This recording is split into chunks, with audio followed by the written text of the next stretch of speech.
So I think when anybody builds a commander deck, the first thing they probably think about, besides whatever their overall arching theme is ramp. How is this deck going to ramp? Now, lucky for us, we're in green, um, but I want to try to make it more of a creature-based ramp. Basically, because Livio, we can get twice the use out of any kind of creatures that come into the battlefield, since he has the ability to exile them and then eventually bring them all back. Um, and Halana has this neat little fight mechanic, sort of fight mechanic, where the creature enters the battlefield. You can pay 2, and when you do, that creature deals damage equal to its power to target creature. So it's not really a fight. So you're not really putting your, you know, ramp creatures in danger. They're just going to come in and they're just going to tag something for a little bit of damage, and hopefully later on you'll get to send them into exile with Livio and bring them back. So the first two cards I think I'm 100% going to include would be Wood Elves and Farhaven Elf. I know these are essentially staples in almost any green deck. The fact that the Wood Elves can fetch any forest, so you can go get an expensive dual land, is pretty great. It doesn't even put it in the play tapped, which is silly. And then, Farhaven Elf enters the battlefield, you search a library for any basic land and put that in the play tapped. And I just think they're both solid cards. They're both commons. They both synergize with both of our commanders. Even though these guys don't do a lot of damage, they could still, ping something that could be like, very annoying that you just want to get rid of. Um, 2 mana ramp seems to be the way that the game is going. And although I'd like to include just a bunch of creatures, I do think it would hinder the deck if I didn't include at least a couple of ramp cards that are turn 2 ramp. Nature's Lore is a little expensive, and Rampant Growth I think is also a staple that you play with, even though it really doesn't synergize with either commander. It's a 2-drop that gets you a land, and I can't really uh, not include it. I mean, I guess I could, but I feel like I'd be doing myself a disservice not including Rampant Growth. I may end up cutting Nature's Lore because I like these 2 cards better, just for thematic purposes. So, Springleaf Drum and Guardian Idol. Springleaf Drum is one of these fun, like, budget artifact cards. I like the fact that you can tap it onto that creature you control to add mana. I don't foresee Livio doing a lot of fighting. Same thing with these Farhaven Elf and Wood Elf when they come into play. So why not like try to double up on their ramp potential and have them come into play? The Springleaf Drum allows me to tap the creature as soon as it comes into play, to utilize the Springleaf Drum. So I think that's a nice little 1-drop that I can sync up with some of the other creatures that won't be doing a lot of fighting. And Guardian Idol, even though it only taps for colorless and enters the battlefield tapped, the fact that I can animate it into a creature means that I can use Livio to exile it if someone's trying to destroy it. Like if somebody plays like a Shatterstorm, for example, it's not going to kill Livio, but it will kill the Guardian Idol. If I animate the Guardian Idol and flicker it into exile with Livio, then I could eventually bring it back and still have access to it as a ramp card. I know that's like a very minor detail, but this is some of the dumb stuff I think about when I build decks. Is um, even though this is an artifact, it's technically become a creature, and the creature can be bounced with Livio and then brought back later. So protecting your board sometimes is a viable strategy when you're deck building. So that brings us to these more like higher costed and not as great ramp spells. I guess they're more mana fixing spells, since Borderlands Ranger and Sylvan Ranger and Yasharn put the lands into your hand, not onto the battlefield. But I think because we're in Celestia, that's not necessarily a bad thing.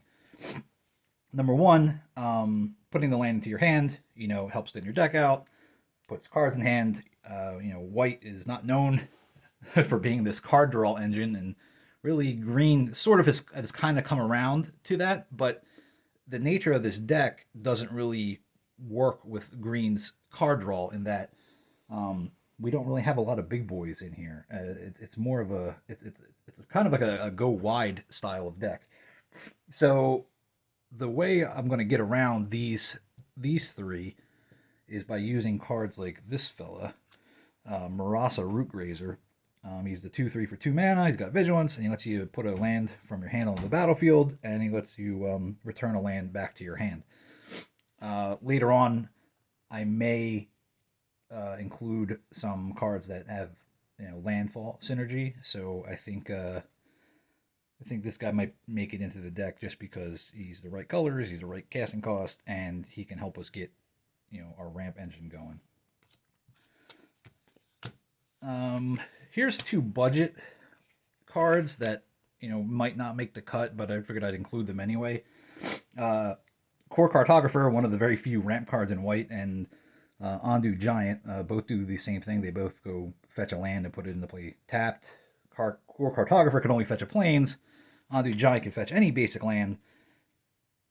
Ondu Giant's a bigger body, but Core Cartographer can get you a dual land. I think, I don't know, I want to at least have 10 to 12 ramp cards in this deck, so maybe one of these 2 would make it, but it's because they do fall into the synergy as far as a creature entering the battlefield. I can trigger Halana's ability, and then I can perpetually use them again with Livio. So these are in the maybe category. Another 2 maybes I found here they're slightly different, but the Vase and Pilgrim, he's a 1-drop, he taps for white, so it's white ramp, I guess, even though you need green to utilize it at first. And then, of course, Fertilid, who enters the battlefield with the counters. Remove the counters, go get the land.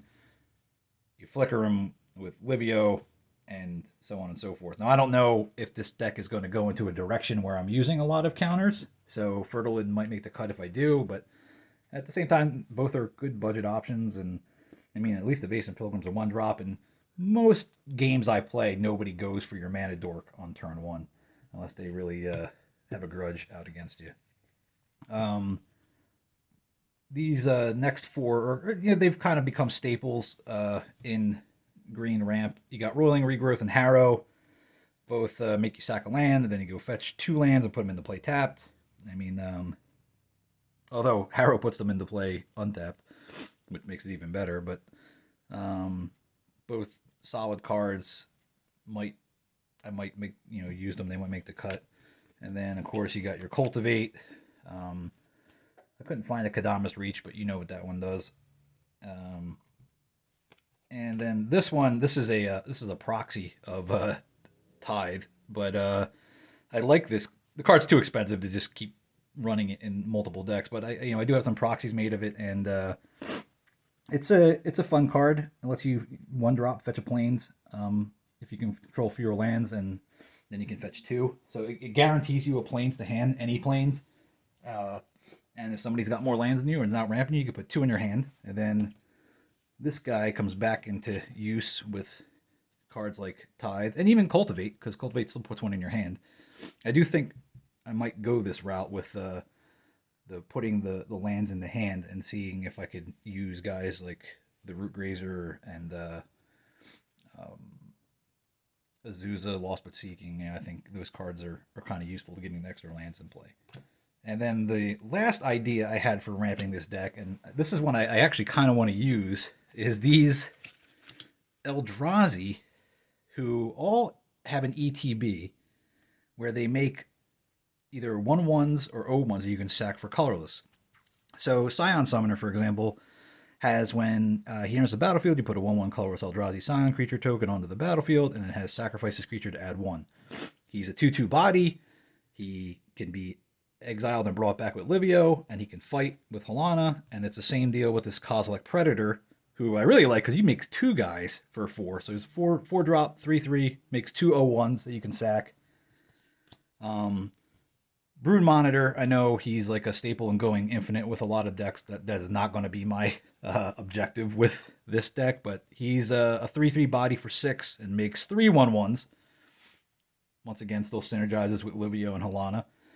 And, late game, it's still kind of, possible to play with Birthing Hulk. He's a 5/4.